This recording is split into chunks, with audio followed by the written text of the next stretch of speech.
We're going to get started. I welcome all of you, most of you I know, but this is an event of the Rocky Mountain Peace and Justice Center, and it's being videotaped and audio taped. So we're really glad to have you here, and I'm glad you could find it.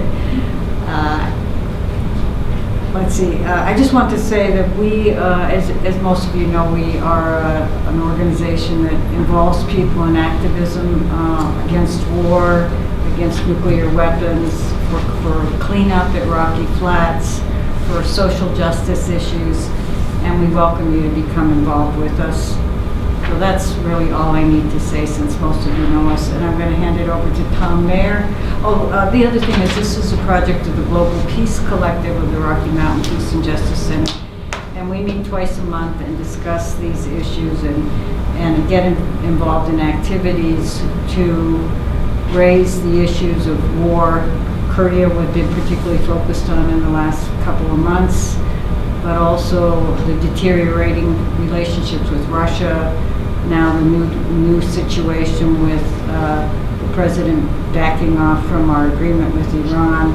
So we really try and be an anti-war voice in this community. So if you have time to get involved, please do. Thank you. And I'm going to turn it over to Tom Mayer, who's also a member of our collective of Global Peace. The Global Peace. Go ahead. Well, as you all know, we have been very worried about the possibility of war with Korea. Korea's name was named as a member of the Axis of Evil by George Bush. It's been under threat in one way or another for a long time, and we've been having vigils on the corner of Broadway and Canyon to call attention to the danger of war, not only with Korea but elsewhere. So we're really pleased to have somebody who knows a great deal about how we might establish peace with Korea. Eric Sirotkin. Eric is a human rights lawyer who's done a great deal of international work. He's worked in South Africa and Cuba, and in addition to North Korea, and he's been to North Korea, I think, at least 4 times. And he's recently published a book called Witness, which is about his work as a lawyer to try to help human rights causes all over the world.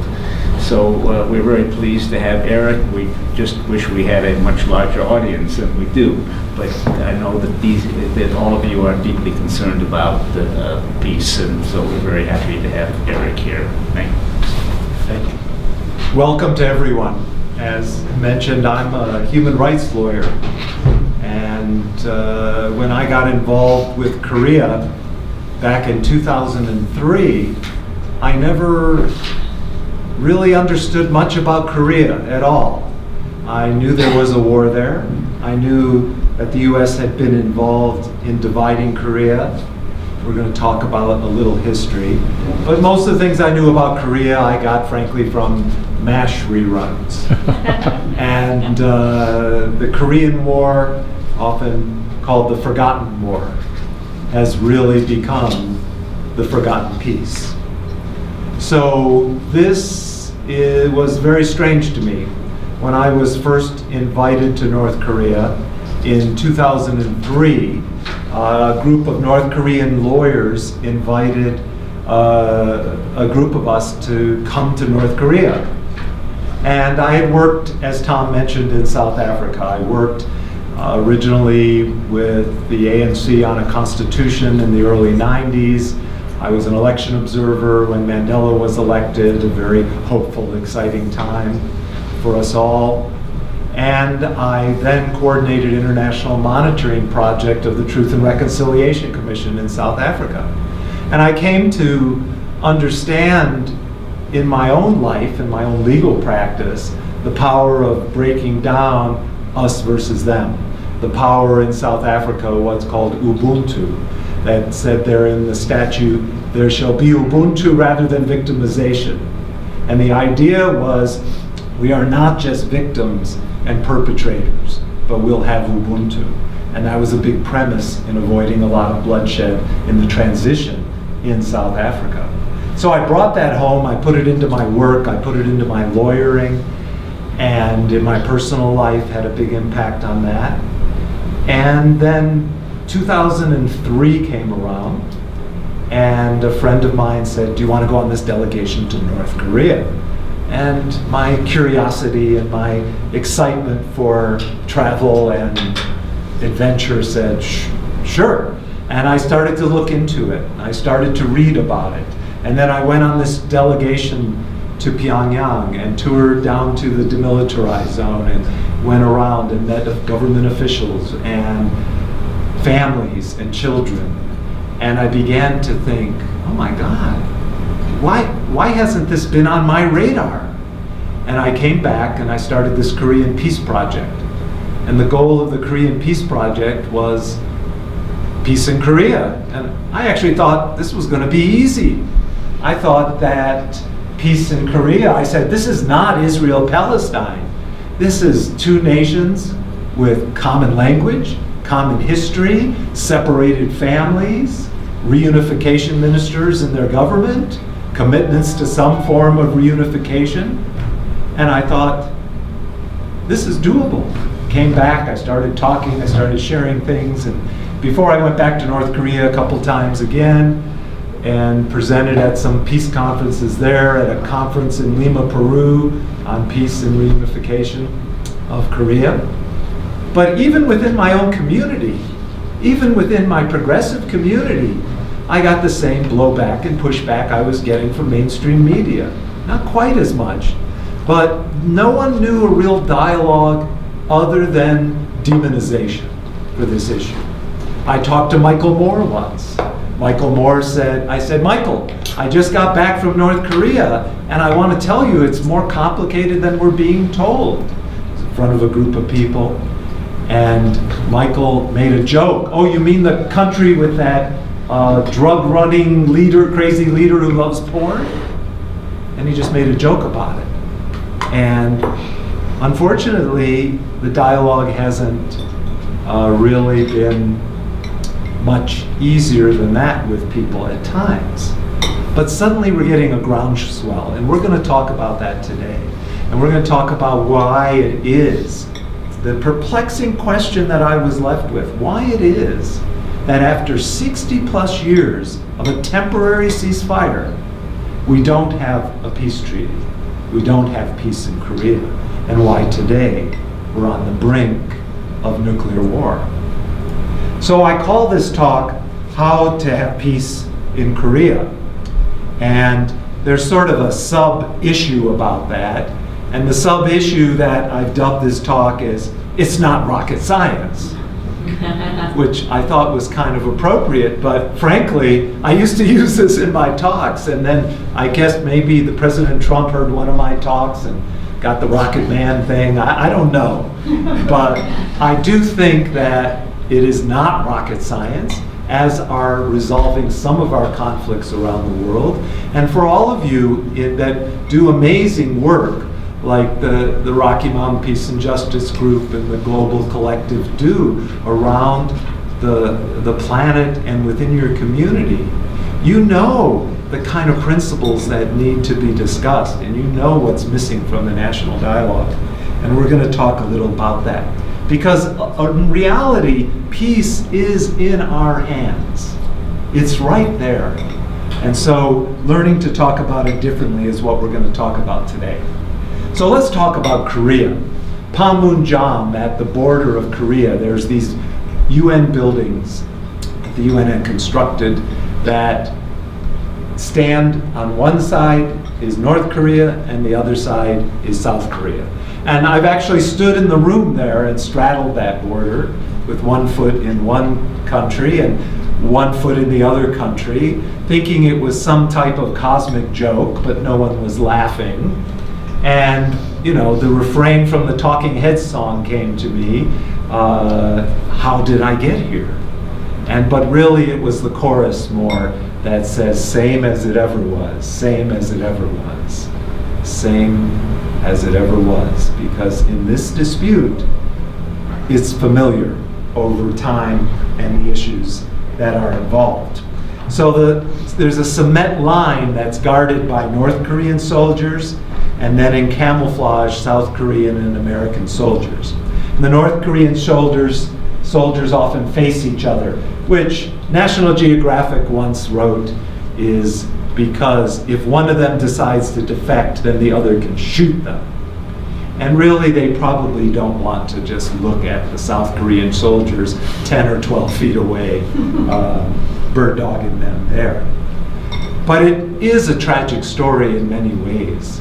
It's a story of millions of separated families. It's a story with a time clock ticking right now because people are aging and dying without seeing their sisters and their brothers and their grandnieces and their families. And it remains a very tragic story. It's a tragic story that they were still digging up the bones from the Korean War. We're going to talk about the Korean War today because so many people have either forgotten it or never knew anything or never learned much about it.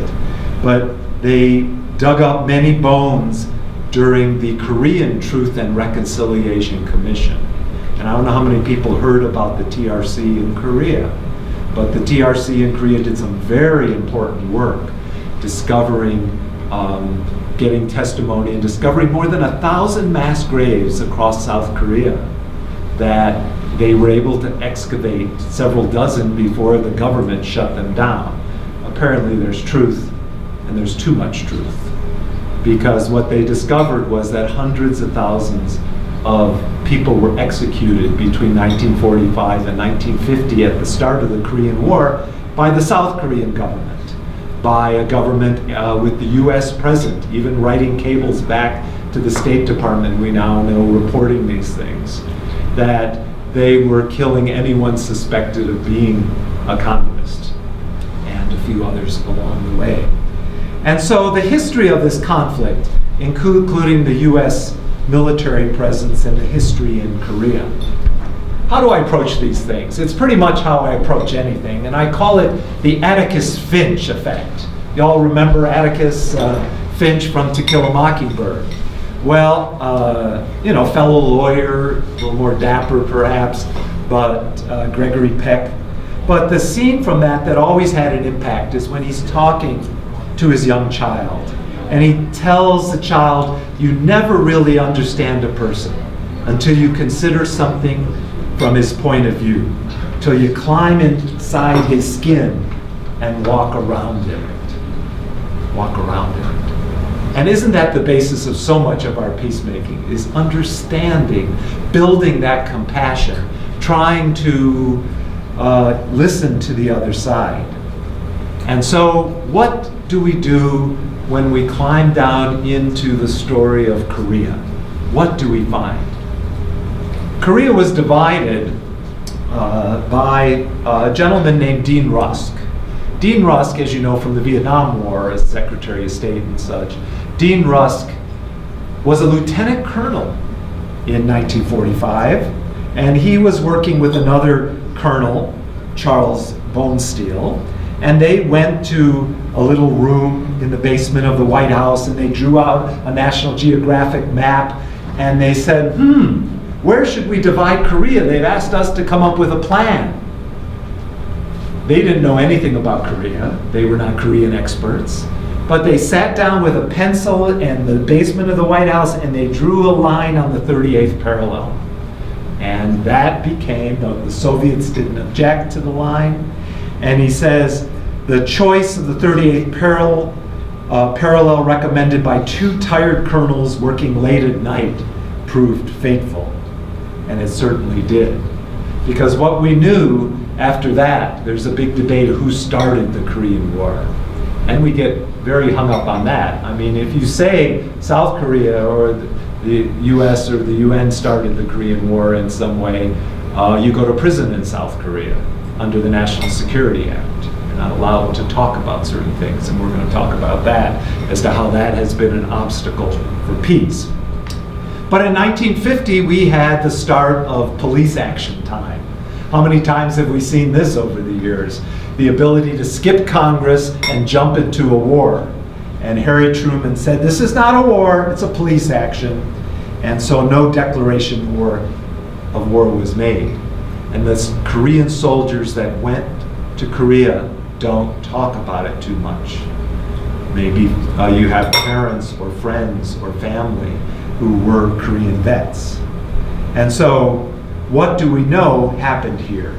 Bruce Cummings is a great scholar on Korean issues. You can read his books. He's a historian I really trust on this issue. And he asked the very important question: how did a civil war for reunification become a Cold War battleground and an invasion? He said, imagine if the British drew a line splitting America during the Civil War. The British did. Americans didn't like the imaginary line or agree to British enforcement of the line. But here, it was Koreans invading Korea in a civil war, and we came to call it aggression. We came to say that this was aggression. And aggression it was.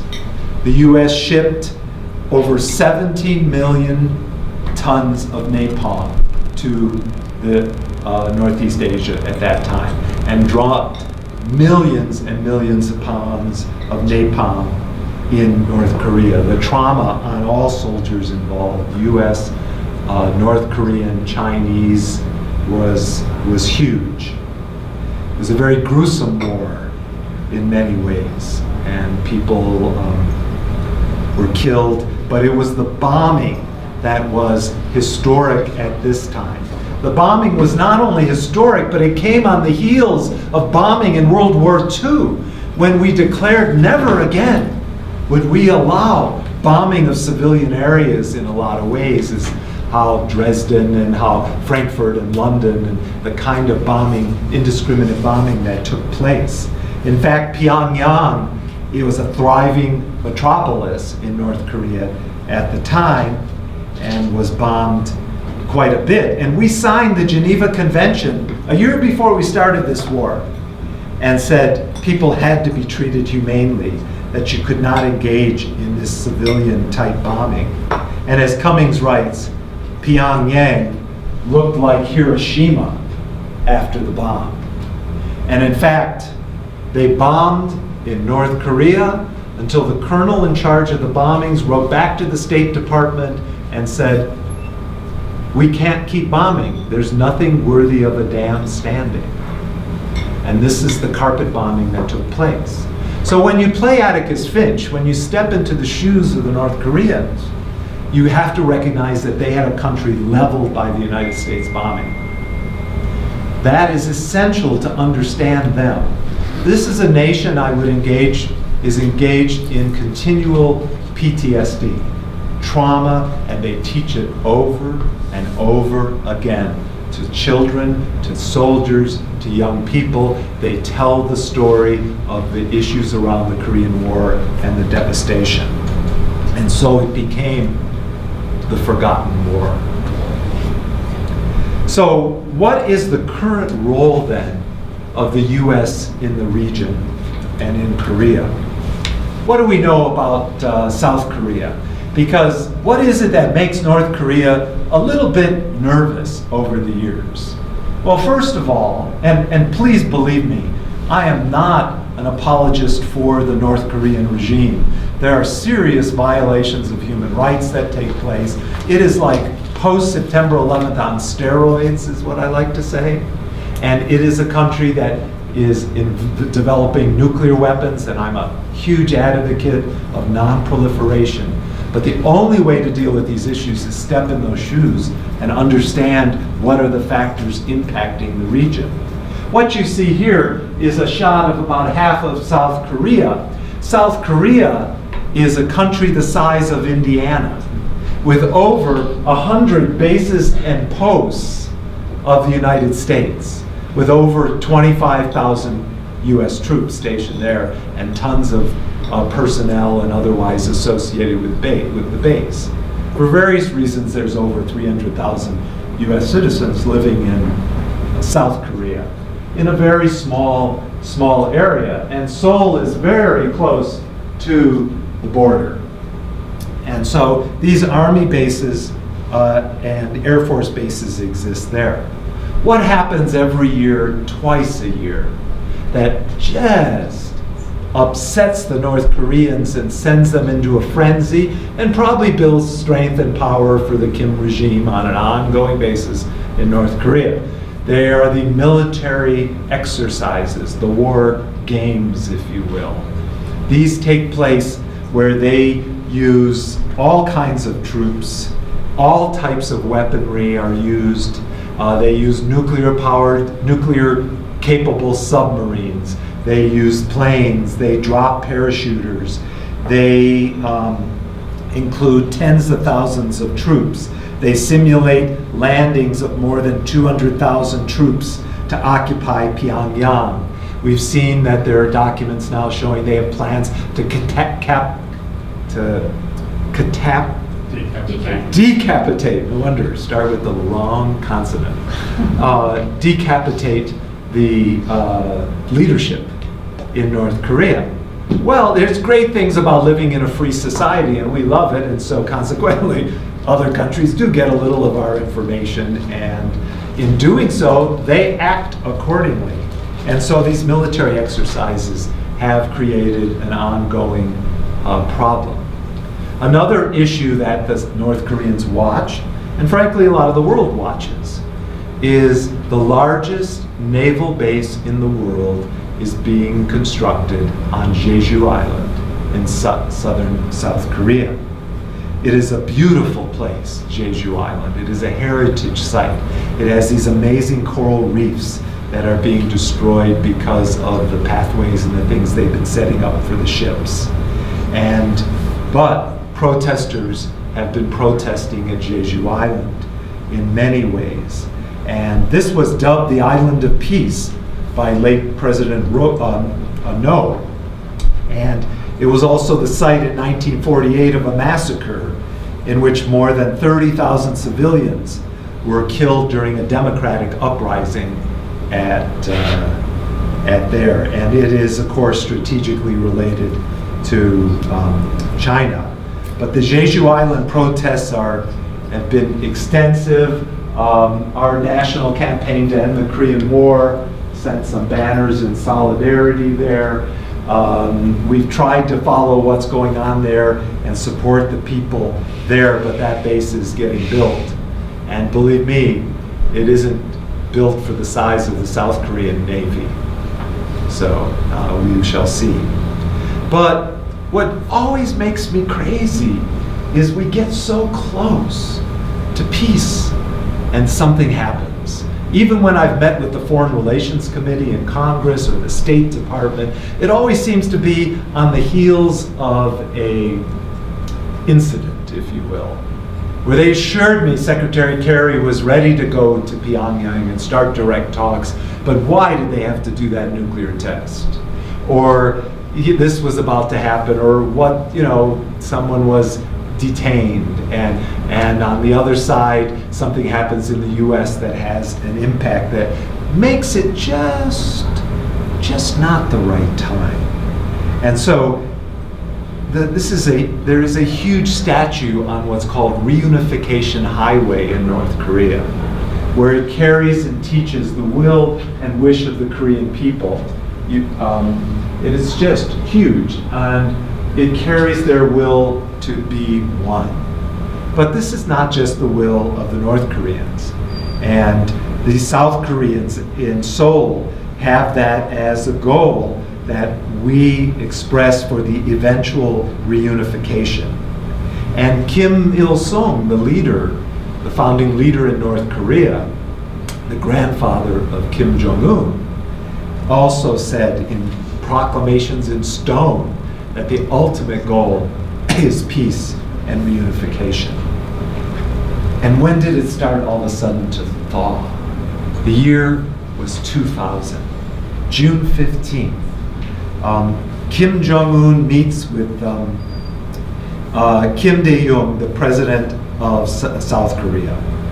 And in fact, the president got a Nobel Peace Prize for those efforts. He went to North Korea. They entered a joint declaration at this time in 2000 about the people yearn for reunification. And they came up with a common element, is a co-federation, and the North's formula that has a loose form of federation.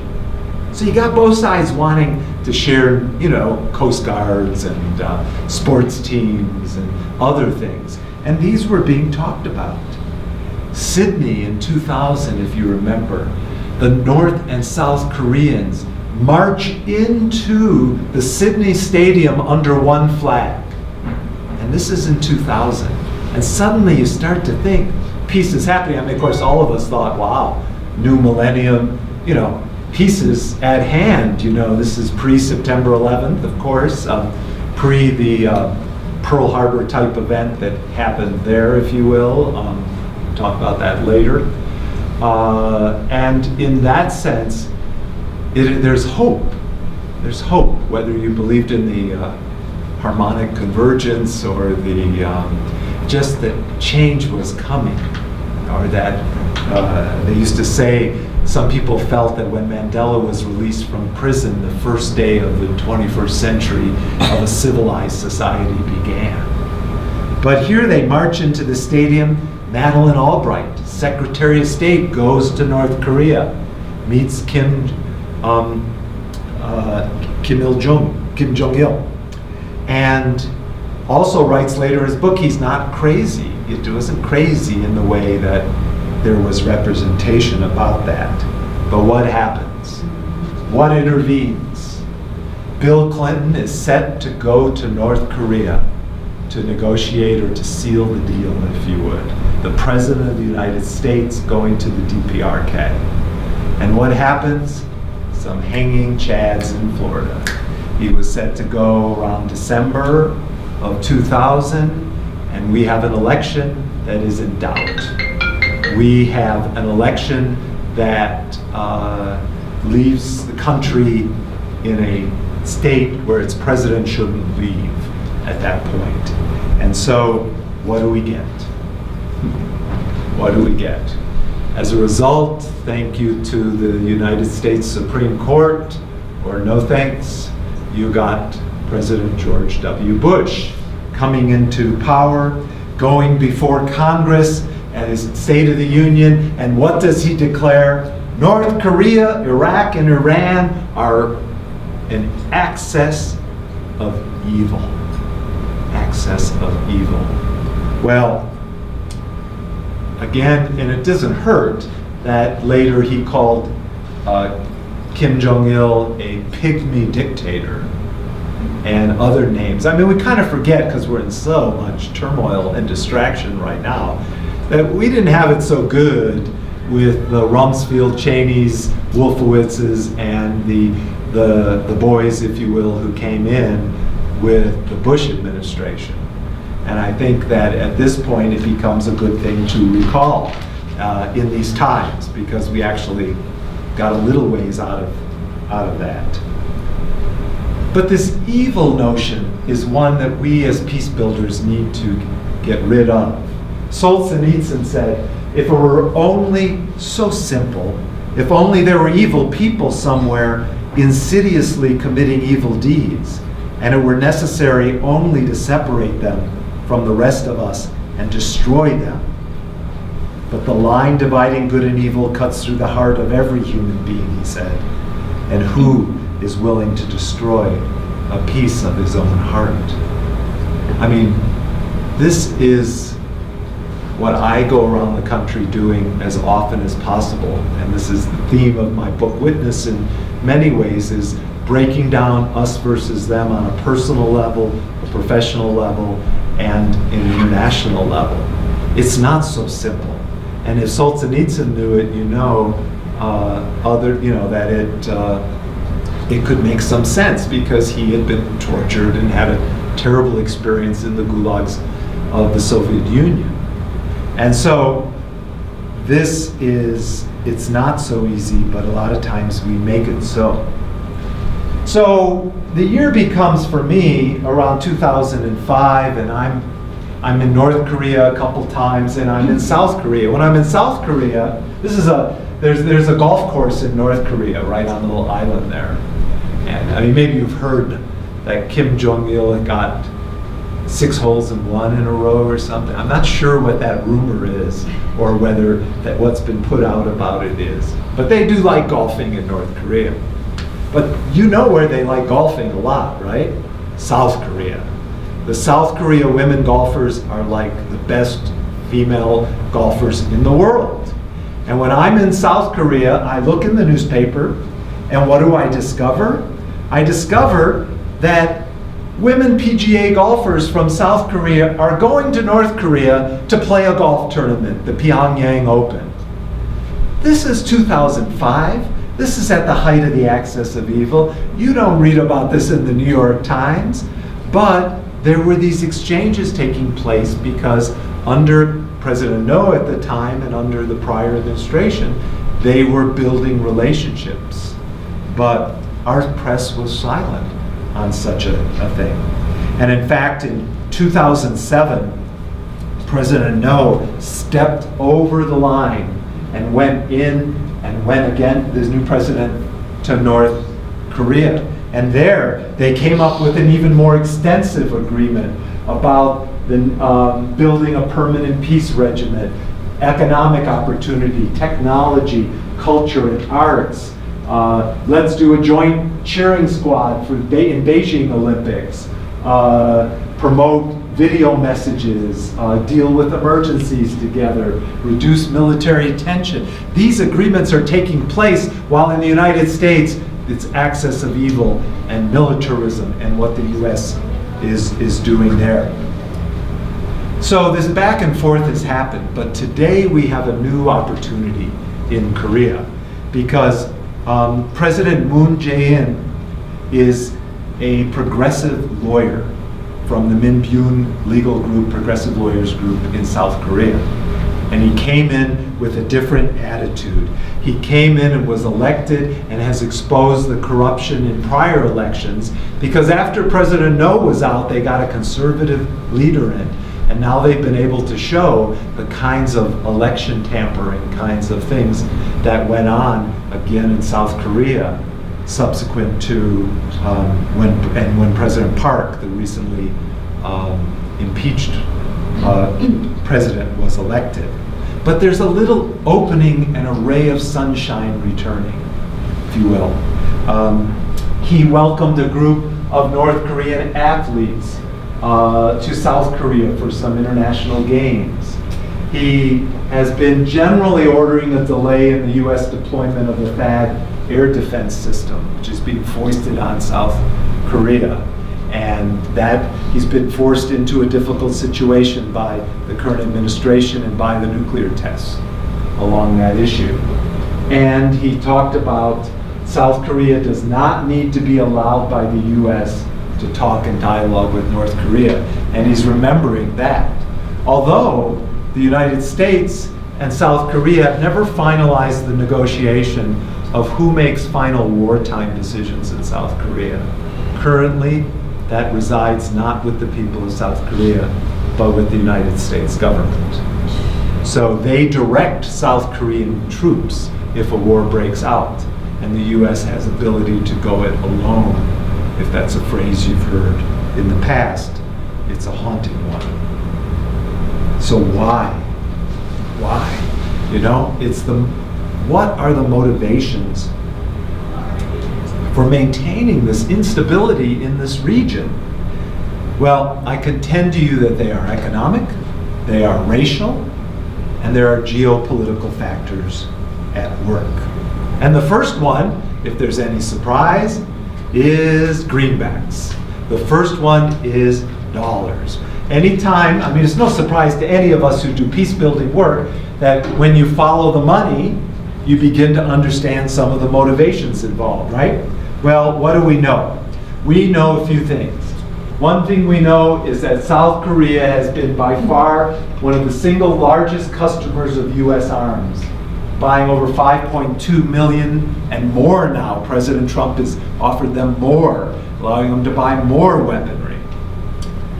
They have ranked as the highest in buying conventional arms of any country in the world. Now think about this.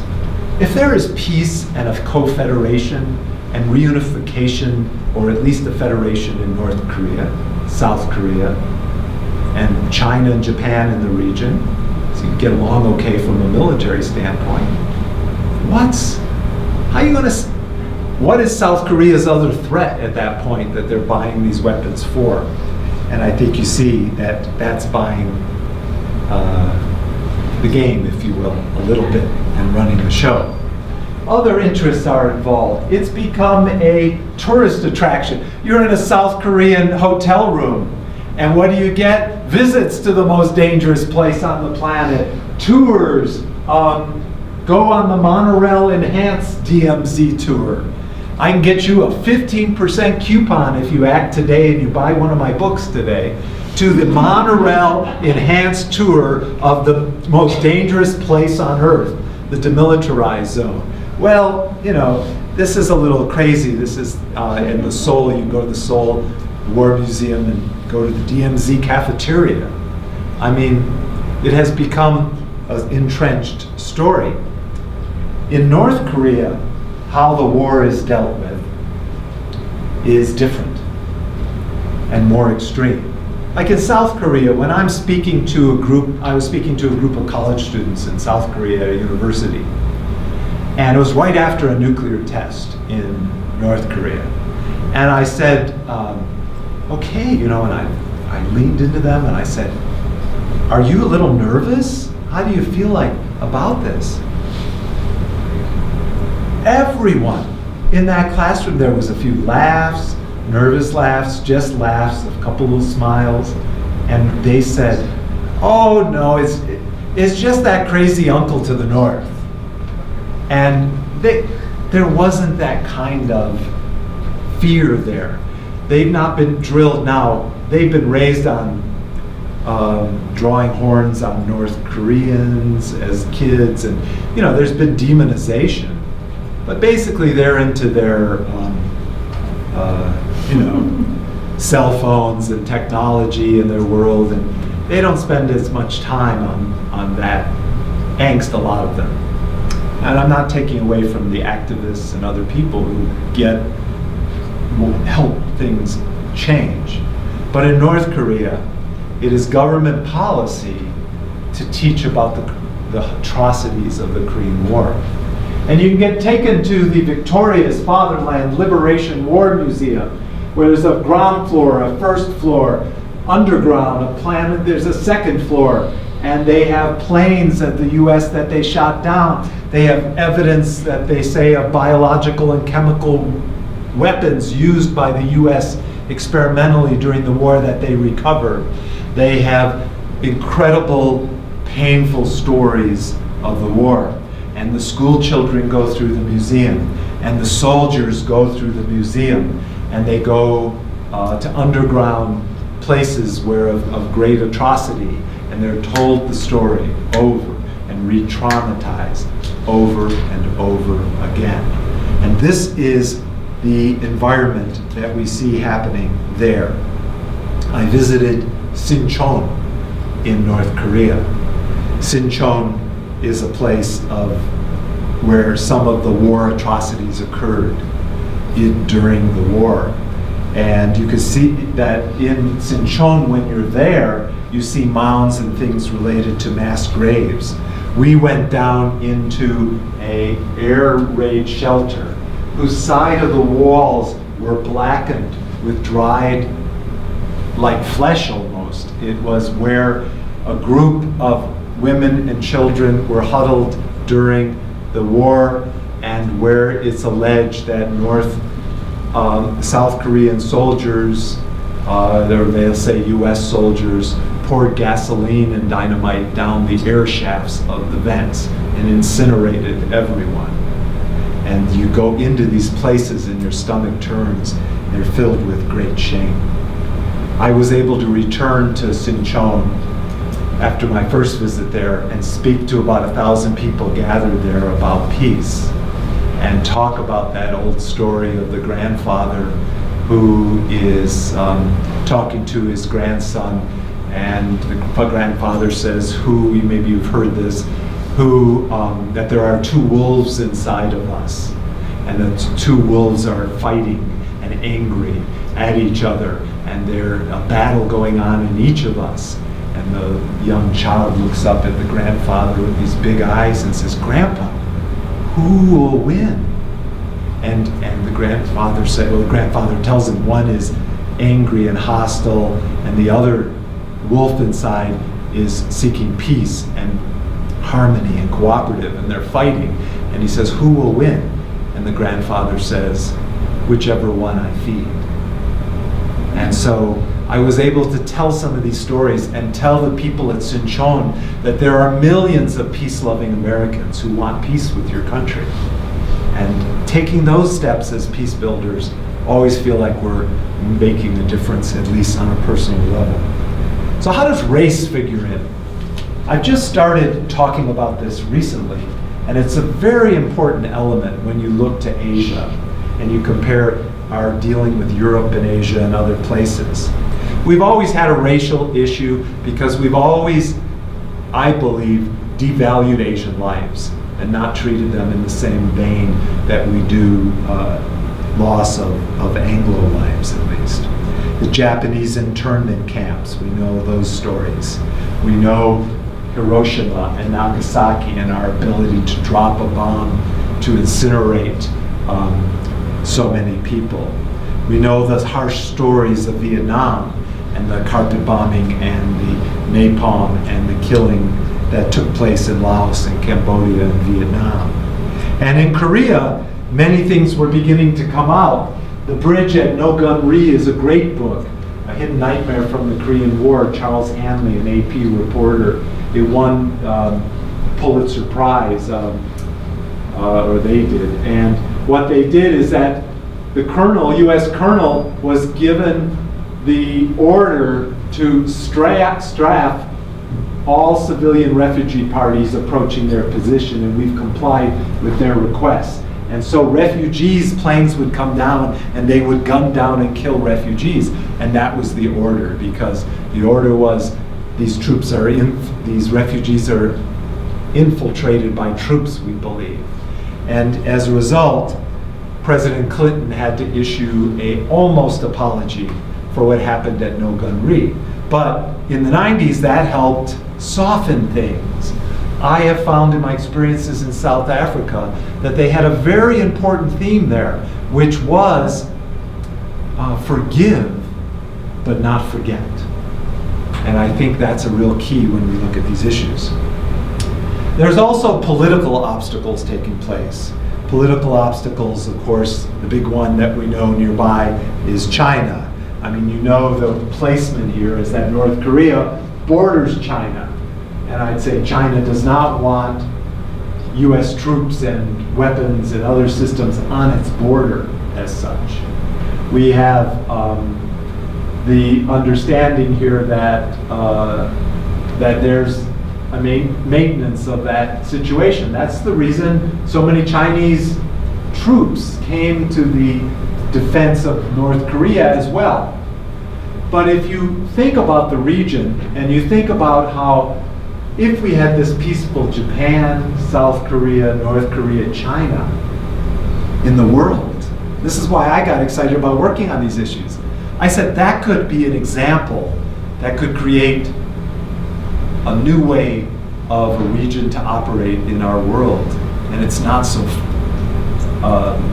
non-feasible to do that. And so this is, I think, very possible, and I hope that is something we'll be working toward here. I mentioned earlier one of the obstacles politically was the South Korea's national security law that I hope under this new president gets repealed finally.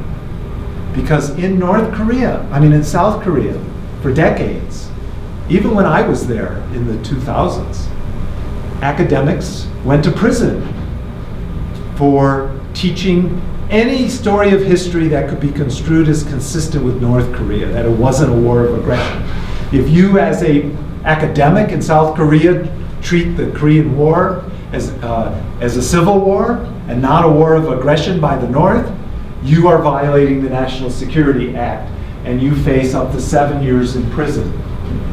You cannot meet. I've been at conferences, peace conferences, international ones on peace and reunification in Korea, and the North Koreans are there.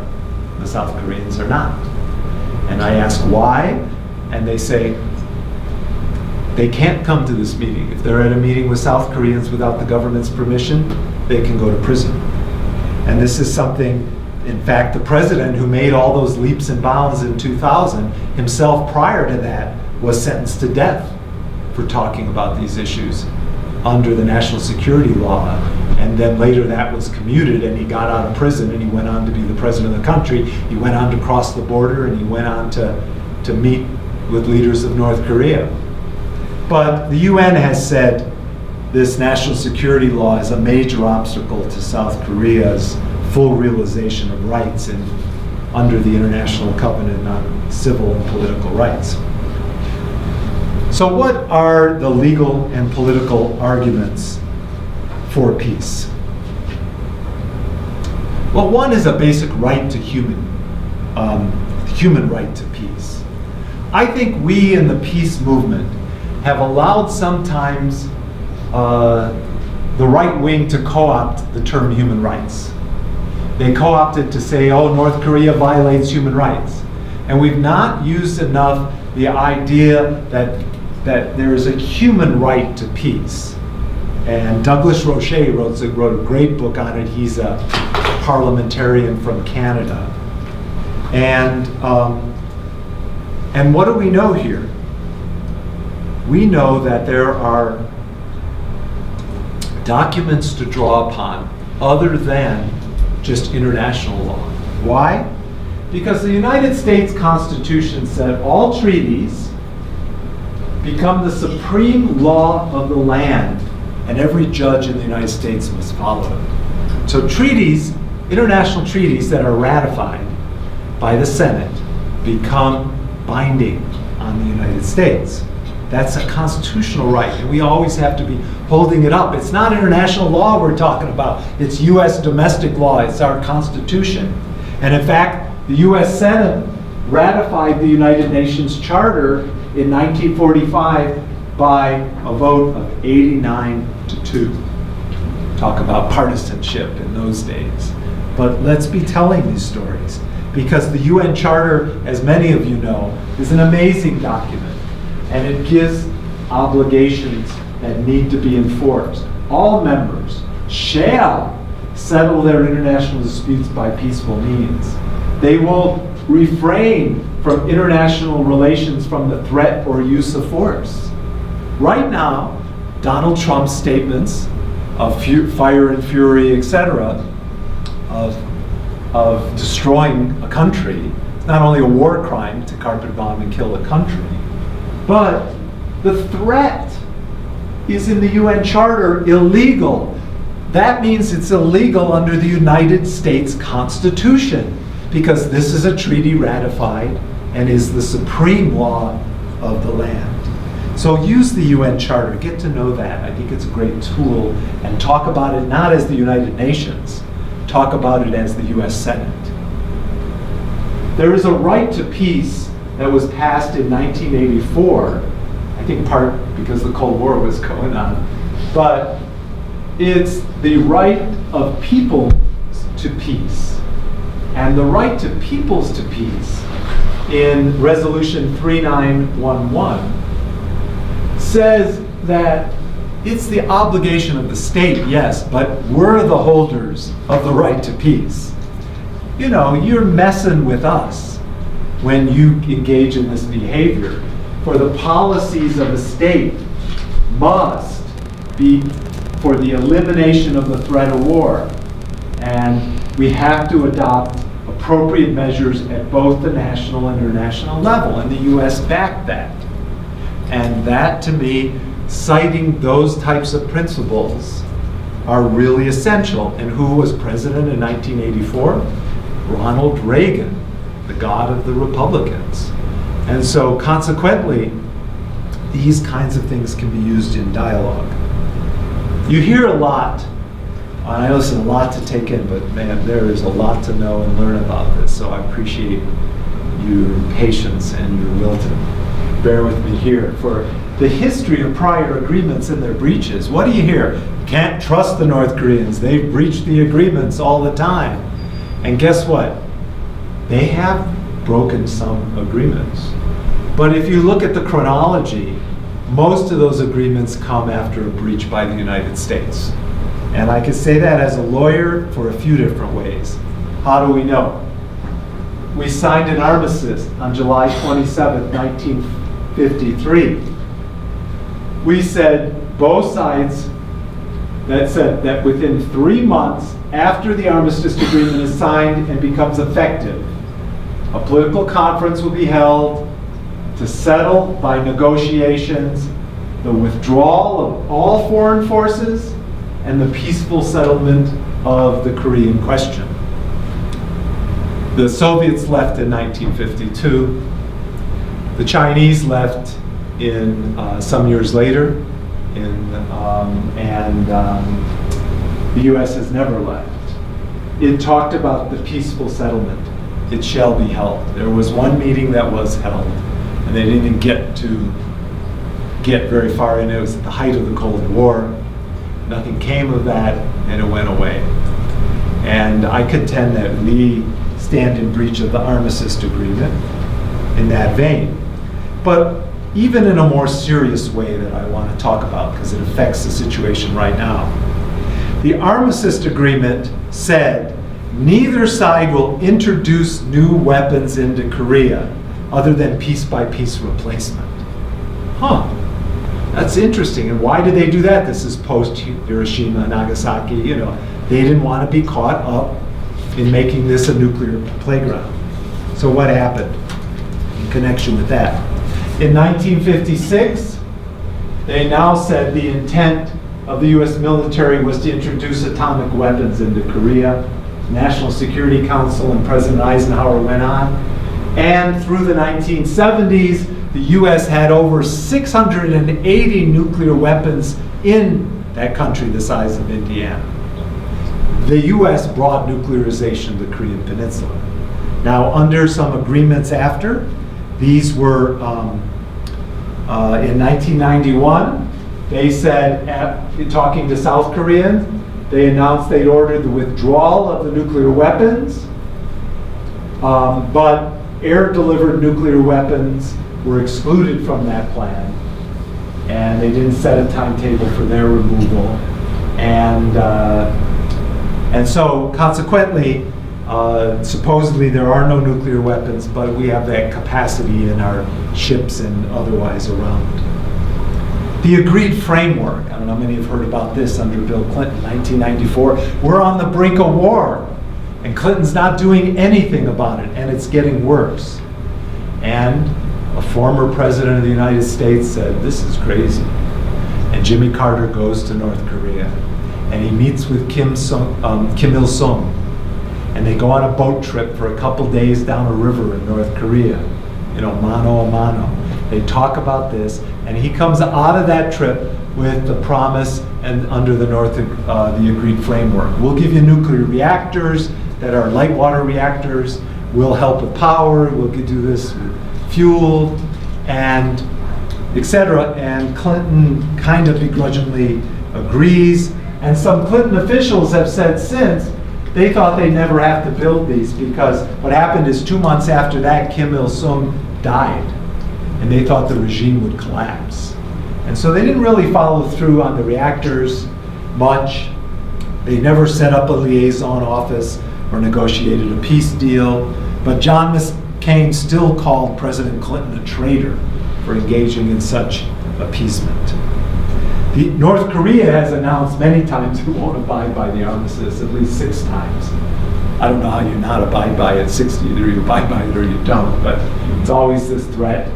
There are the allegations that they engaged in a secret uranium enrichment program, and we don't know. because what they've said is it's one of the hardest intelligence places in the real issue.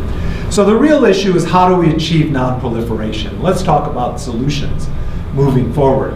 Because what gets last off is this last line.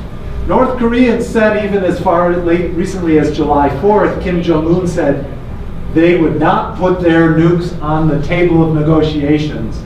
And the Washington Post left this line out. It's kind of interesting. Unless the U.S. hostile policy and nuclear threat to the DPRK are definitely terminated. You know, this is the concern. They told me many times when I was there, why would we put our gun down under these circumstances? So how do we move closer to this? Some people like Jimmy Carter are making great statements about the importance of a peace treaty. Former ambassadors talk about the years of hostility can only come through diplomacy and engagement. Former Ambassador James Laney in South Korea talked about the establishment of a peace treaty needs to be a baseline for a relationship. Because you essentially, without a peace treaty and formal relations, you don't even show that the other side has a right to exist. And so, what is the roadmap to peace in Korea? And I mentioned, Tom mentioned my book. In Witness, I have a 12-step model I'm going to talk about here. 12-step, it's 12-step because we're kind of addicted to this conflict, so it's a little tongue-in-cheek. But Witness has in it the 12-step model, and a lot of my experiences there on a practical level. But it's, what are these 12 steps? Let's talk about them so we can see they're not rocket science. First, in light of all we talk about, listen deeply. Dialogue process and deep listening. When I train law students, I'm speaking coming up at University of Colorado and Wayne State, Detroit, University of Detroit. I talk about what books should you read, and I often recommend parent effectiveness training, PET. It's because as law students and lawyers, we need to learn to listen better. On an international level, we have to as well. Step 2 is focusing on what unites us, the common ground, the shared concerns. I can tell you the North Koreans are concerned about their children. They're concerned about eating and adequate food crops. When we divided Korea, it was no surprise that like 80+% of the arable land was in the south. It's a very mountainous country in the north. They can't feed themselves. They don't have that ability. But find the things that provide common ground, music, culture, different things, and exchange, build harmony that way. Exchange art, sports, and culture. Respecting the other side is step 4. Establish formal diplomatic relations. You don't have to agree with them. We have formal diplomatic relations with Saudi Arabia, and they chop off people's heads in public, sometimes for sodomy and other crimes. Although I did hear that women are going to be allowed to drive in Saudi Arabia, and we do sell them billions of dollars of fighter weapons and other things. So it certainly isn't about human rights that lead us to not have formal diplomatic relations. And my contention to you, what if I'm a journalist and I accidentally stumble over the border into North Korea, or I do a stupid thing like I tear a poster off the wall. If I have an embassy on the ground with relations with leaders in North Korea, and someone does an act of stupidity or something that's a prank or something, they don't do something, or they're accused wrongfully, I call my embassy. My embassy comes in. It becomes a diplomatic problem and does not have to become a pawn in a never-ending war. How over 160 countries have formal diplomatic relations with North Korea. I've met people in North Korea, Scottish farmers doing things there, Canadian teachers teaching there. These are not just traditionally socialist countries or something. Step 5 is practicing non-resistance, and I talk about those themes in the book in more detail, but we can transcend hostility when we engage in non-resistance in various ways. Step 6 is I call grow up. This is really, I wrote this well before the Donald Trump era. Because all these principles in that roadmap to peace, I presented to North Korea at a conference and to the President of the National Assembly there. I came back, I presented it at the State Department and at Congress. Grow up, release the enemy images and demonization, move beyond good and evil, if you will. Step 7, moving from reaction to relationship. These are I'm a mediator as well as a lawyer. And I've learned these principles not only through South Africa, but through mediations and mediation training. You can't go work and bring people together from a point of reaction. Step 8, change to a language of peace. How we word things is important, and we're learning that more and more, sadly, every single day. Step 9, forgiving the past and moving forward. And I've worked in North Korea with people I've known there on that to say, look, yes, terrible things. I condemn what happened to the people. We must honor the people who died on both sides, but that you don't have to just sweep it under a rug, but you can move forward, and there are ways to do that. Step number 10 is about redefining the story, reaching for a higher level in international relations. Isn't it time that we're not just putting our fingers in the dam? Isn't it time that we're not just trying to prevent against the next thing happening? We need to create the new models for the 21st century on international relations. And these involve these types of mediation principles. We should be calling on our best conflict resolvers. I've worked with the Navajo peacemaker courts. There's people there who have a look at the universe that can help us in these times, but so can our mediators, our people working in jails and prisons and dispute resolution all over. The next step, 10, is develop a conversion strategy for any conflict. Here, it's about bringing the troops home and converting the demilitarized zone. Even Ted Turner some years ago had this great plan for turning the demilitarized zone into a peace park. And there are these proposals that have been out there. Can we somehow convert that ends up being that everyone, the North gets praised, the South gets praised, the UN, the US, everyone wins when you create an example for the world. And finally, step 12 is what I call letting go of the rope. If you know a tug of war and you're pulling and the other side is pulling, this is what we see. If you let go of the rope in a tug of war, what happens? The tug of war ends, no matter what. The other people can yell, pick up the rope, pick up the rope.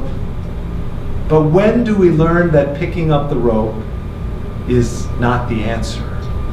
Something else is the answer, and it's tied into these elements of non-resistance. So if we bring these principles to a coalition and try to, through the Lawyers for Democratic Society, that's what President Moon was involved with in South Korea. I've met with South Korean, there's some wonderful peace groups working in South Korea as well. But here in the US, we can find alliances and support with a variety of US groups. And really, I have a group called Lawyers for Demilitarization and Peace in Korea. I know some lawyers who want to get involved in that. You don't even have to be a lawyer. Anyone who wants to help with that, I'm glad to have help. But I think we need to provide the talking points and the material forward to people, because people don't know how to talk about this issue. And I'll circulate this after in the slide as we go forward, because to Washington, I've taken them to the meetings in the Foreign Relations Committee and such. We've had some Congress people step forward. This at the time is Dennis Kucinich at an event where we're here in Washington with a great statement on the 60th anniversary of the war. And we currently have 12 or 13 US senators who just signed a letter. You should get your senator on board. A letter to the president about no war, we want a peace treaty with Korea. And it's Senator Udall in New Mexico, Senator Merkley in Oregon, Warren, Sanders, quite a few others. But that's the biggest movement. We've never had much support in the Senate. I've sat with Tom Udall in his office and tried to lay these out. He's on the Foreign Relations Committee and got no headway. And now we're getting movement. In the House, Barbara Lee, John Conyers, who's a Korean War vet, they're beginning, and they have something going in the House. This is a meeting we met with the State Department, as I mentioned. I met with the National Security Council folks during President No's time in South Korea, because it's important that they know things are going on. And what's important are these exchanges, going to North Korea, meeting with people there, shaking hands and telling them. Here, I told President Kim Jong-nam of the Supreme People's Assembly, the president of that there are millions of peace-loving Americans who want a resolution. And you just see faces relax. You see people who could be potentially hostile calm down to know that there may be hope. So, what are the talking points? Talk about peace treaties, talk about formalized relations, talk about supporting the sunshine policy of the new president of South Korea, supporting the self-determination of the Korean people. Talk about non-proliferation, but talk about that it requires the immediate suspension of the annual war games, and it requires unconditional negotiations, more than putting, oh no, first drop your gun, if you will, and work toward a withdrawal of troops. Bring them home. What I like to say to Republican people in districts is, you want a base in your community, or you have that shuttered base in some area, let's bring 5,000 troops from Korea home, put them in that base, and plug money into your community. We can bring those troops home, and that's commonality. And so when governments can't find the peace, I think people must take the action.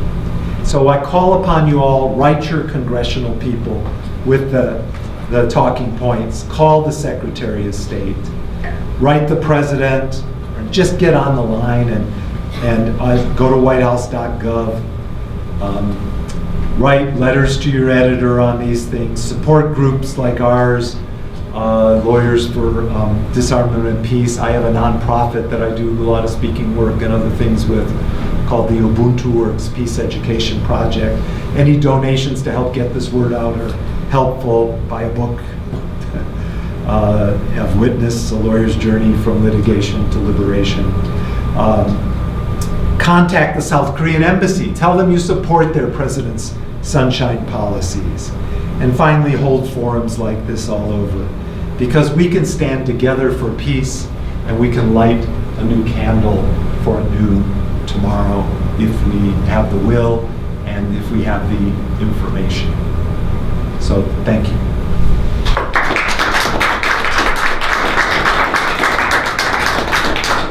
So, wow, I get exhausted, but that's a lot of information.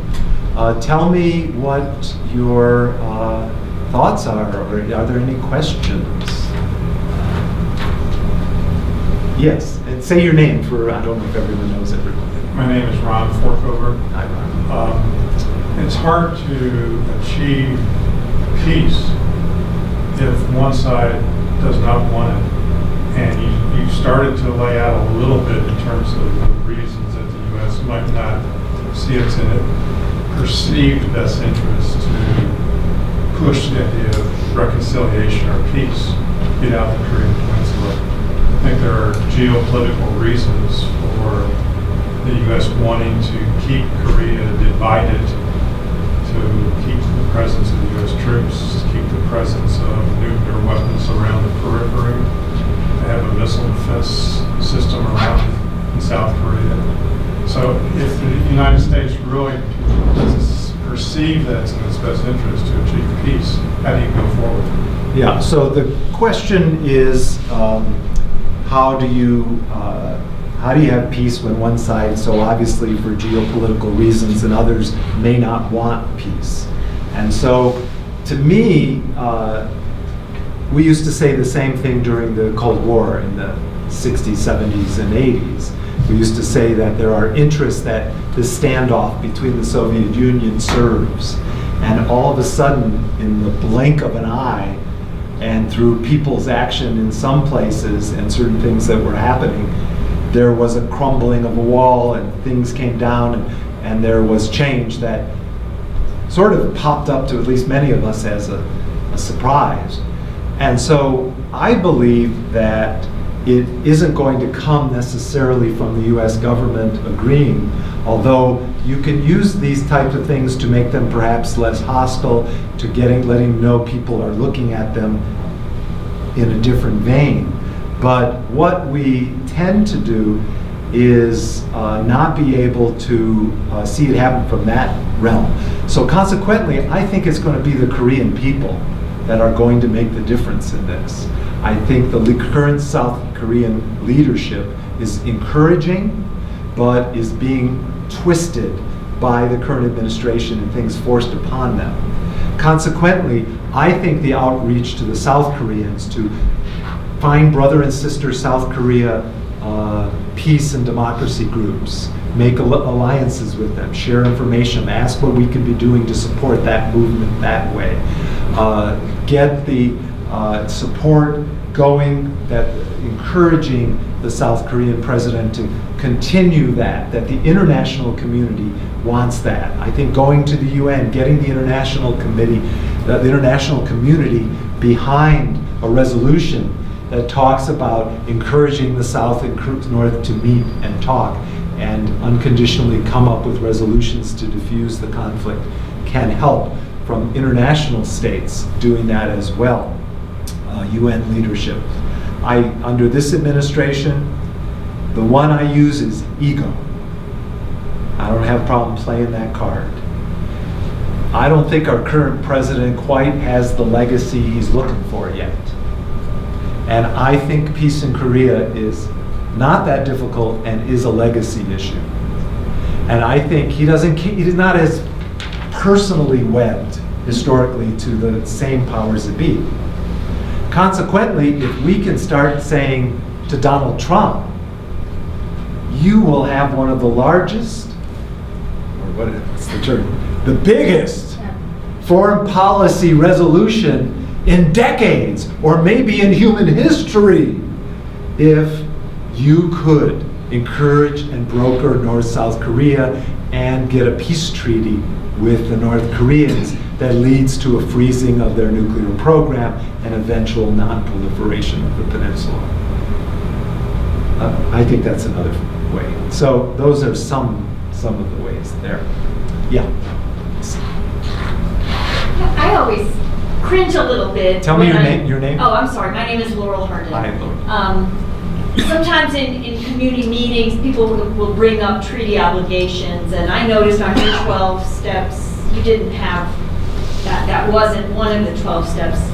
And so would you encourage people not to go there as far as the why we must get, or how we could get our government to respect what probably everybody in the room sees as our international obligations, our human rights obligations? That's not really a good approach for trying to build a movement because of the historic disregard for treaty obligations by this country. Yeah, the question relates to treaty obligations and should we be raising those in our arguments, and are those obligations effective? I do believe it's very important as an international human rights lawyer to raise international law, international obligations whenever possible. In this context, I think the effective way, and maybe I stopped at 12 steps because of the tongue-in-cheek side of it, but step 12A could definitely be utilize the U.S. Senate's proclamation and then use the UN Charter. That it passed 89-2 in 1945, that quote, boom, boom, boom. I think taking it out of that sort of UN, I think The UN, it remains a hopeful venue, a necessary venue, and I believe in supporting it and quoting it and doing that, but I also believe stopping nuclear war and some other things. And I think I would use it more and quote it as a quote of the US Senate and say our US domestic law says, and that they're defying the US law by making a threat to peace, like the UN Charter says in that second section we showed or talked about. And so I would say that that would be the most effective way in connection with that.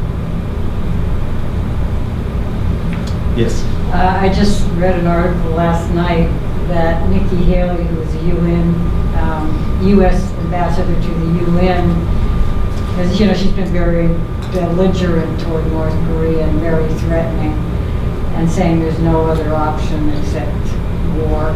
And then Tillerson came out, the Secretary of State, after her and said, well, actually, we do not want negotiations. We do want to settle this peacefully. This is just in the last day or so. So I thought that was very interesting. And then you have Trump, of course, doing all kinds of threats. So you see this within the policymakers, there's this conflict. So I think that's actually hopeful that, Nikki Haley just seems to go off the wall with stuff, but that Tillerson is kind of saying, no, we don't really want to go in this direction. So I just wanted to get your comment on that. Yeah, it is true, as your comment said, that the different comments we get from Nikki Haley going off that there is nothing other than a military option, and then Tillerson saying that it is a peace, that we could have diplomacy, and the president saying something else. These kind of things are going on, and I believe it's more calculated than it appears.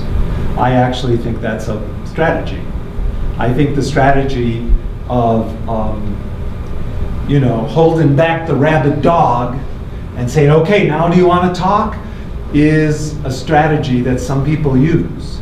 They use the fact that you're going to talk to us or else we're going to bring in rabid dog Donald and you'll have to deal with him.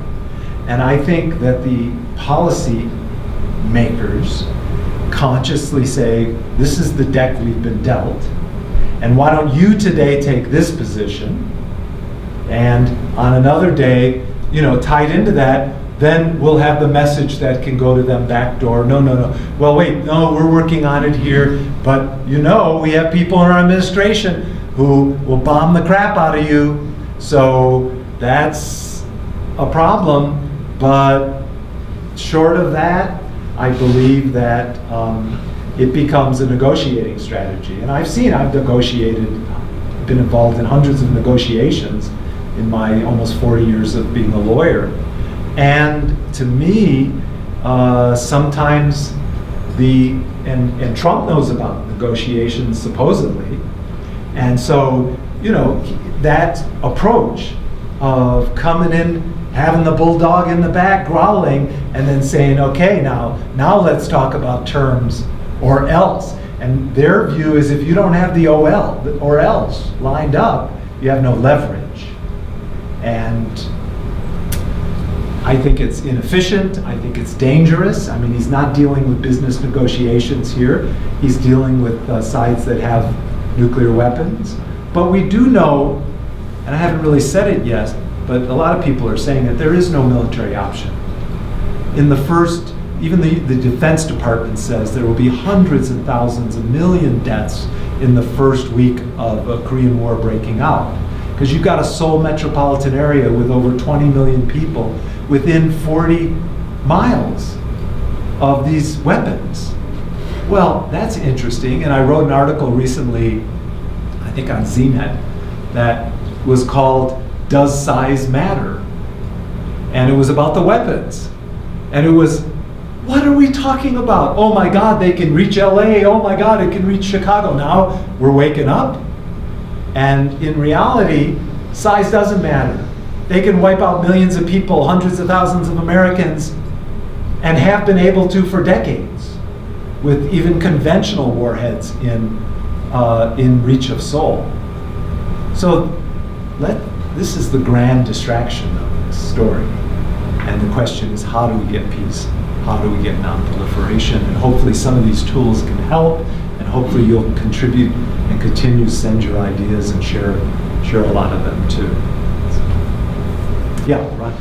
Could you tell us what you saw on the ground when you were in North Korea in terms of the life of the people outside the political realm? Yeah. As to what I saw in North Korea outside the political realm of just life on the ground.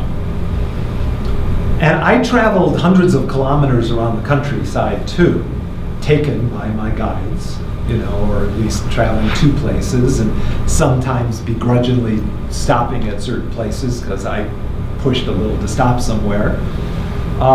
And I saw, you often see a lot of cabbage and kimchi trucks. You see not a lot of cars. You see, actually the oil for home heating is a very serious issue. The oil somehow for gasoline is an issue in North Korea is a little funny because there aren't a lot of cars. You see, if anyone's gone to Cuba many years ago, you see, or to any of the Soviet bloc countries at the time, you see billboards with propaganda and expressions that way. You see people in the parks having picnics. You see children playing hacky sack in the streets and being shouted by a bus driver, "Get out of the way!" and they laugh at the bus driver. And you see kids being kids sometimes, which is always a great reminder that this is human life. We dehumanize, it gives us the ability to bomb, to kill, and to destroy. And the more that you understand that the kid with the hacky sack is who will get possibly killed in this kind of conflict, reminds you this is not an answer. I saw stores, isolated stores. People can't go in certain stores, sort of tourist stores like in Cuba.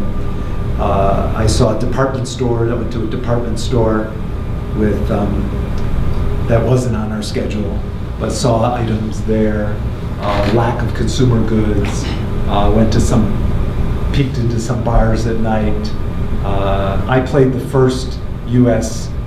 North Korea ping pong tournament, and against a North Korean lawyer. And I said, "Sure, I'll play, and we'll play to end the war." And we were joking, and he comes in and he drops his pants, and he has like these table tennis pants on, and I knew I was in deep trouble.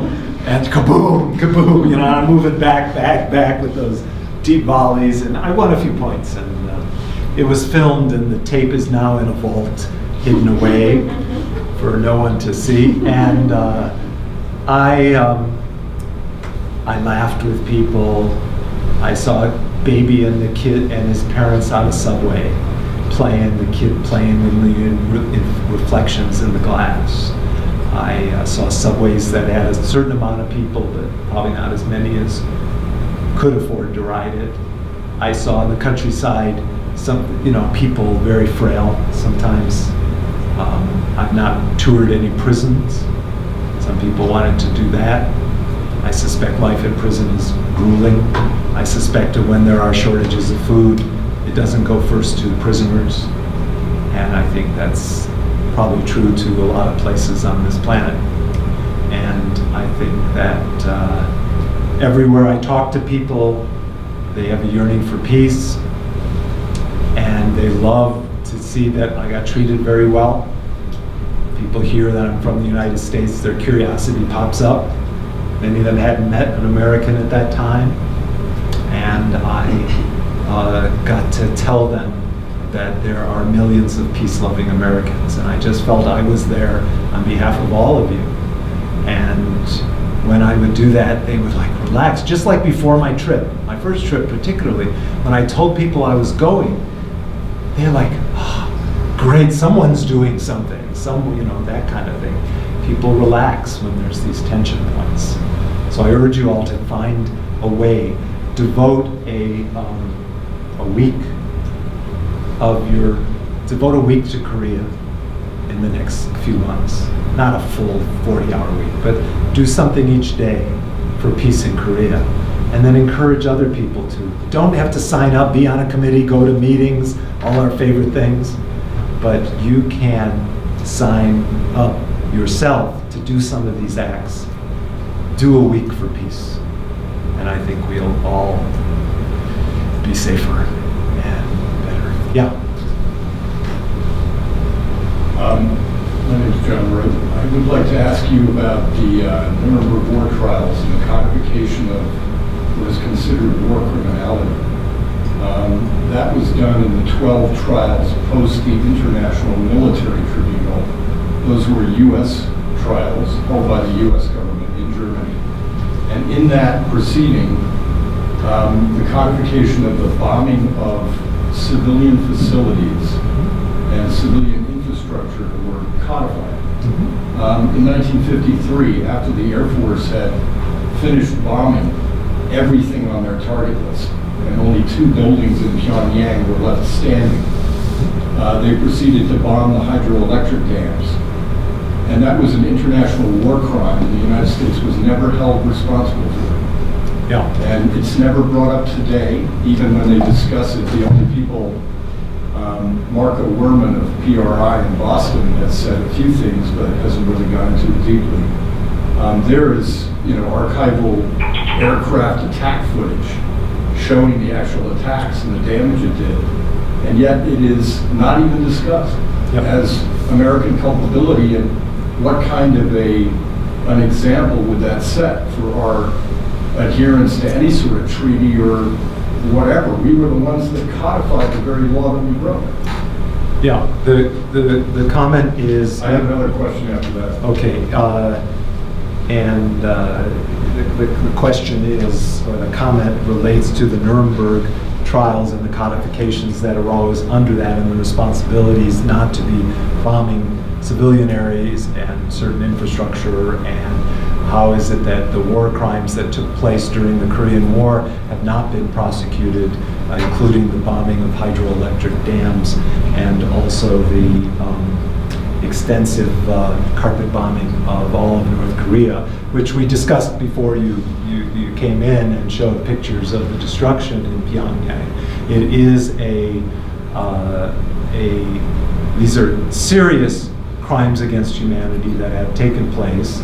They are, at that point, out of Nuremberg, out of the Hague Convention, out of other aspects. It was very clear that these types of bombings and attacks did not go prosecuted. You can carry it over to Vietnam and other places. We discussed, as we discussed, racial issues come into play, the devaluation of Asian life, the inability for the United States to really be part of an international criminal court and war crimes tribunal. We've held war crimes tribunals around Korea that were informal, that were where we brought in witnesses and lawyers, and there were some judgments entered in that regard, or the People's Tribunal. But I think the key question is, how do we get our international bodies to function effectively, and how does the United States get over its bias, if you will?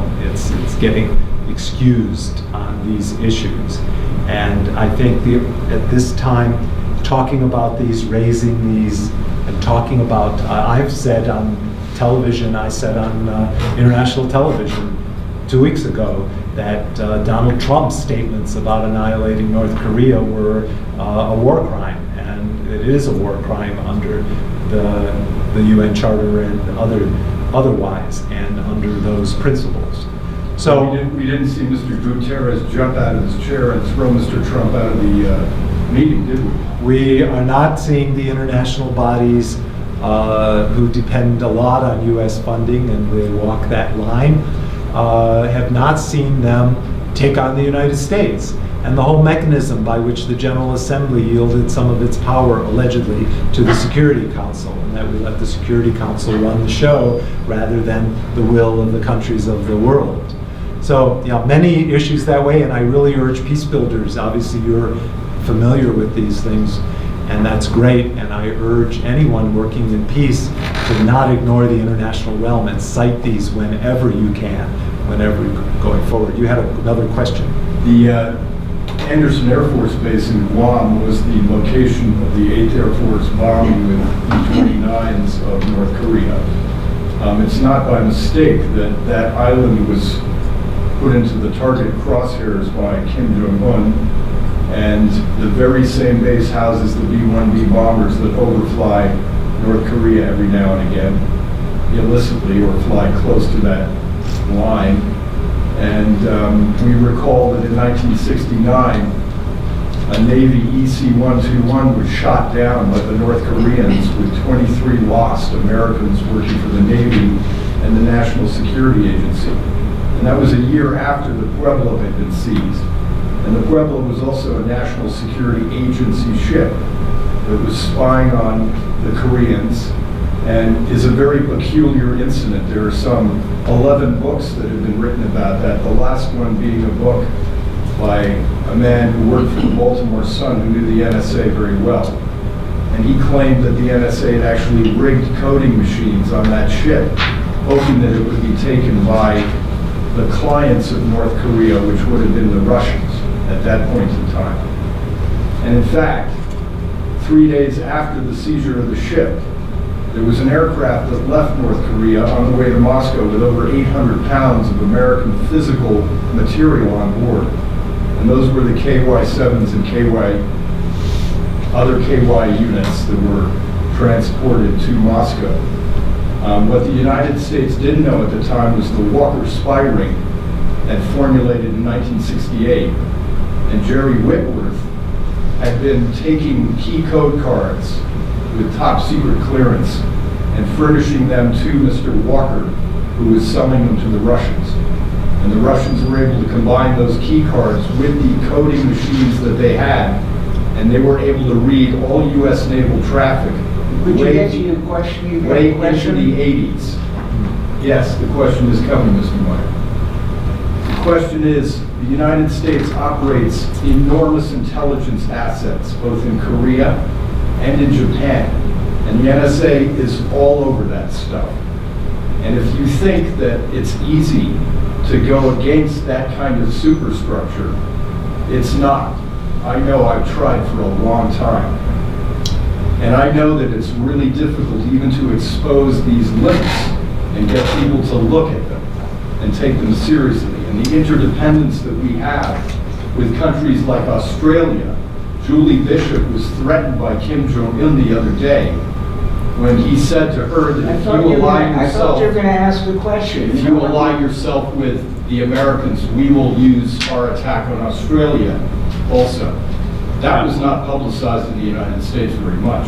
Well, I do Do you understand my Yeah, question? the point we're getting here is to always keep in mind that there are very large forces at play here. The national security apparatus has a lot of objectives and has since very early on in Korea. You mentioned the U.S. Pueblo. It's on display in North Korea. I stood on the Pueblo and at its little riding thing, and they certainly tell some of the stories of the items seized there. And the comment was a lot about also that some of these then went on to Moscow and may have been planted in order to further the Cold War espionage and the intelligence service that went on there. I had a picture of me at the ship like that. It was sort of my Jane Fonda picture. I figured maybe I didn't want it circulated everywhere, but there's a picture of me on the Pueblo in North Korea. And it is a time that we have to understand, and during the presentation we talked a lot about both the security apparatus as well as the money trail and the profit that gets made around weapons and such around South Korea. So a lot of big forces that we're up against, and I think that it's an understanding to have, but don't be paralyzed by it. This is too big. This will never change in some way. I think that we always have to approach it with the things that we're doing and support the will of the South Korean people in that way for the policies of President Moon right now, and let's see what we can do to move forward and share these issues. Yes? Very quick question. Referencing the golfer story, the women golfers that traveled to Pyongyang, it was a publication that you said you respected, and I was wondering what the publication was. Or maybe not that you respected, but that nobody else. You mean reported that on it. well, I said that it wasn't in any U.S. news. I got that out of the English South Korean newspaper, the Korea Times. And can you recommend others? Other sources? Not for that. But No, just but that for we good use. news kind of thing.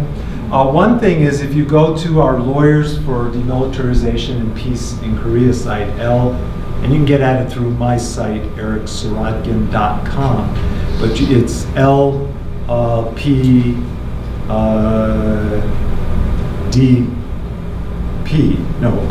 Lawyers Demilitarization, PK, so ldpk.org.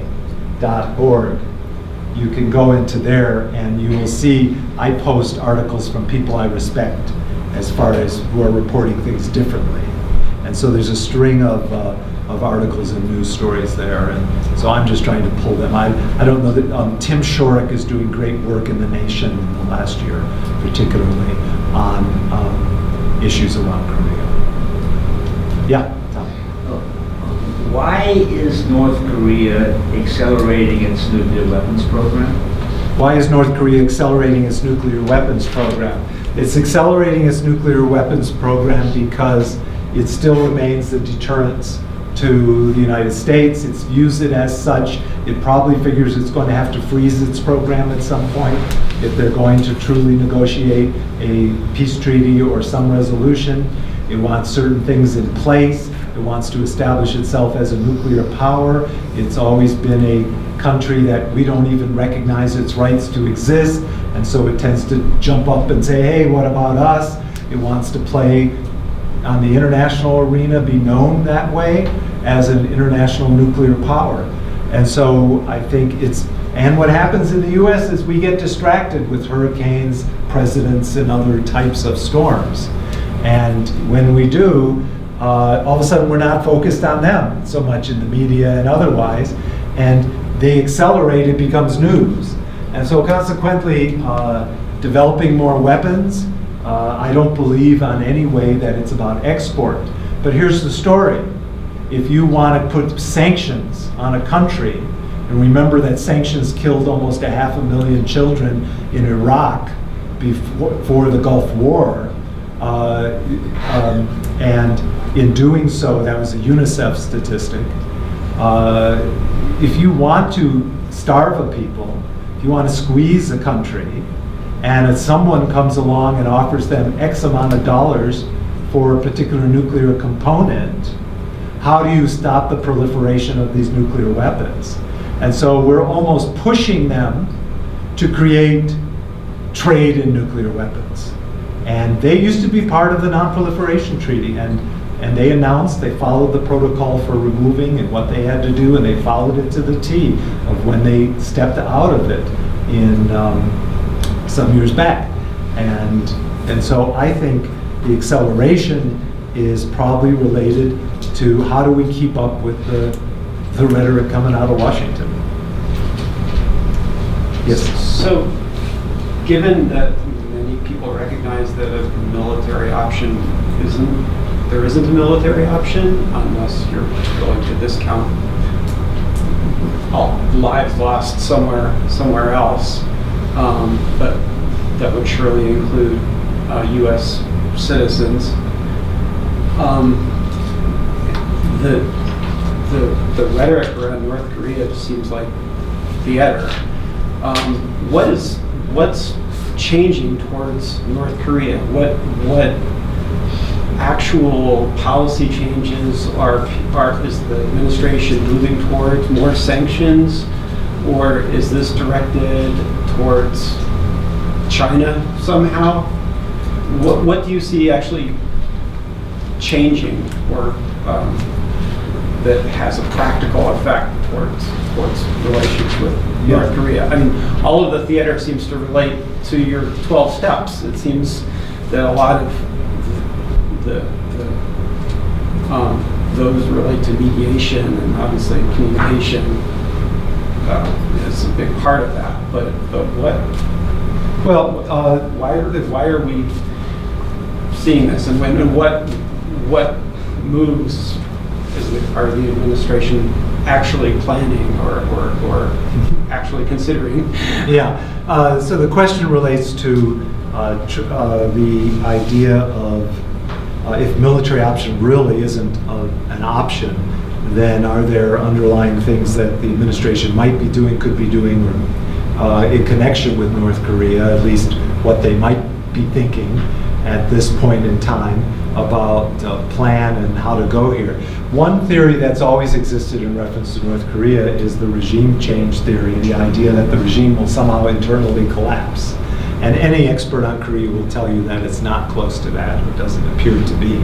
So the waiting game is sometimes has been adopted for a long time. Keep building up your military, selling weapons to South Korea, keeping China at bay, and just keeping that going in some way can be a strategy, not for peace, but a strategy for maintaining the status quo. There are backdoor discussions that take place, and they've even admitted they've had backdoor discussions with North Koreans. Now, generally what that involves is only going to the office at the UN and talking to the mission, the North Korean mission at the United Nations. That doesn't, and that's not bad, but they probably are talking offline, as it's called, and there are people behind from the State Department saying, oh yeah, just let him, just so you know, he's going to say these things. We have political reasons to do this because they think they do too, and just pay no attention to the man behind the curtain. And so it seems to me that strategically they have backdoor, can they get to where they can announce a real negotiation or a chance to sit down without having to sit down freezing there was a freeze proposal put out by Russia and China that related freeze the military exercises, freeze the nuclear program, and then sit down and talk. And the exercise, and they've wanted the exercises frozen. So that could be, that would be something that I think could happen. And I think that it may lead to something more like that in some talks. Likely, depends on how much pressure can be put on them. So, Would that be acceptable to the North Koreans? The freeze for freeze program, they've not indicated that that's acceptable to them. Certainly giving up anything nuclear is not acceptable. There would probably have to be impact on sanctions for them to roll back X sanction, freeze, and a mutual freeze. It would probably have to involve other components. Of course. So, yeah. I mean, one thing is the United States never keeps its treaty obligations, so it seems like it would have to be, I mean, we're backing off from I know that wasn't, was Iran passed by Congress, or was that was no, it wasn't. But it seems like the United States actually doesn't seem as if once they sign a treaty that they really have to stick with it. So it seems like there needs to be a multilateral treaty which would bring in China and Russia and whoever else had strategic interests, as well as North and South Korea, because you'd have to have that pressure on the United Sure. States. And it seems like with what's happening with Iran now, they're talking about, other countries are saying, listen, we're not backing out. We've got this agreement with Iran. If the U.S. backs out, whatever. But I'd just like your take on that. Yeah, the take on how the issue of treaties with the United States, history on treaties, how they can be trusted with treaties, how it is perceived, and whether we need a multilateral type treaty, perhaps to give it more teeth if the U.S. backs out, like what's going on with Iran. I think that a treaty, it's hard. The U.S. is losing credibility every day, even more so. And you can look historically, we've not done real well on treaties, whether it's Native American treaties or other treaties, that's the case. There is a difference. The Iran agreement is not a treaty. It's not been ratified by the Senate. It is there is a difference that takes place. The question is, what kind of treaty with North Korea? If we don't work on the senators now, like is coming up with 13 of them wanting a treaty, if we don't work on the senators now, how is it that if we go that distance, if somehow the administration comes around, they come up with a treaty, what could Trump do? Negotiate a treaty and the Senate reject the treaty. It's off him, he got his legacy issue, I was that close and politics got in the way, and et cetera, et cetera. And so I think we have to work on the back end, getting the groundwork for a treaty, and then try to get a full peace treaty. And involving other countries is a good idea, although the six-party talks were not always successful. You got to understand, interjecting Japan into any Korean dialogue, north or south, or China, is a very contentious issue. There's a lot of resentment coming out of the Imperial Japan invasions and brutal invasion and occupation of those countries. So, you know, there's wounds in the area, and it's not simple to just bring it in multilateral. But unfortunately, President Abe, and there's a great article in The Nation on Japan's motivations in all of this, and I refer you all to that. So, yeah. You mentioned that in South Korea, certain acts are illegal, like colluding with people who would undermine government. But is it, I would think from my experience in being in Southeast Asia, that you can do illegal things as long as you're not waving your arms too much in public. So with peace organizations in South Korea, I assume it's safe for Americans to talk to them and attend their meetings, maybe not so much out in public.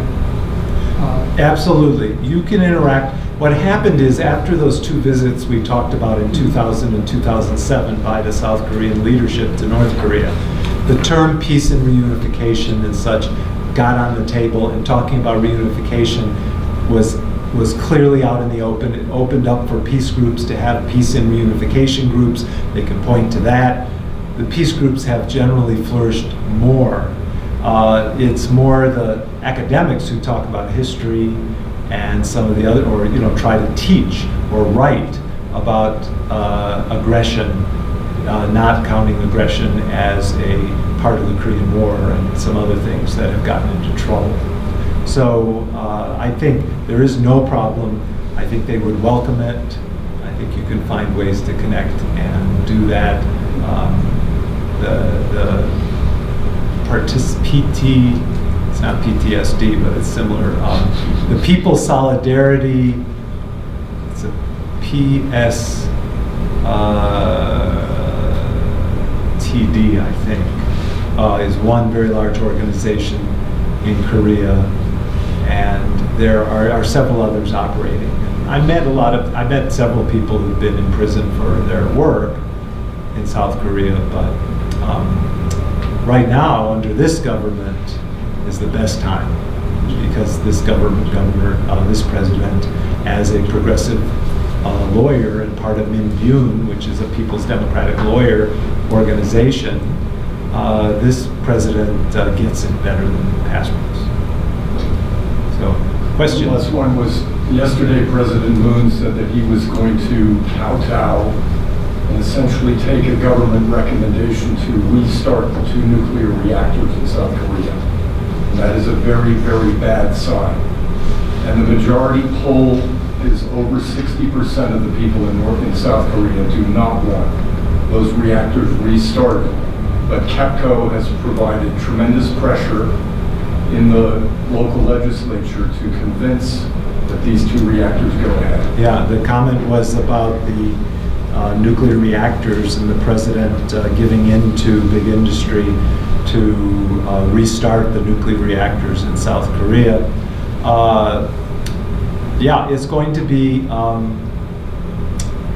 is that going to be a point of leverage for future discussions, et cetera? I have no idea as to the objectives involved in that, but we have to recognize with any administration, as we certainly learned during the Obama years, is just because someone comes from a organizing background and is and isn't demonizing certain groups or people doesn't mean they're going to take on a progressive agenda. And so, yes, I think it's good to stay up on those things and let them know that dallying in nuclear in this age of our planet and climate change, and we're going to be fighting that everywhere. We're going to be fighting the resurrection of the nuclear industry here at home.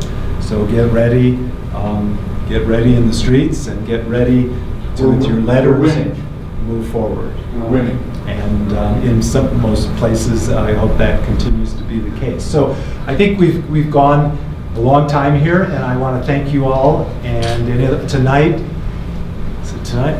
No, tomorrow night, thank goodness.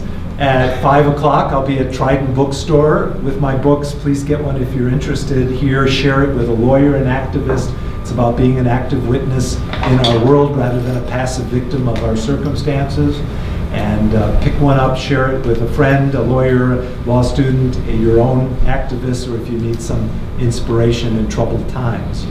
I hope it will serve that for you. And come to Trident Bookstore for a reading tomorrow night at 5, or tell some people to head on over. Thank you. Keep up the good work.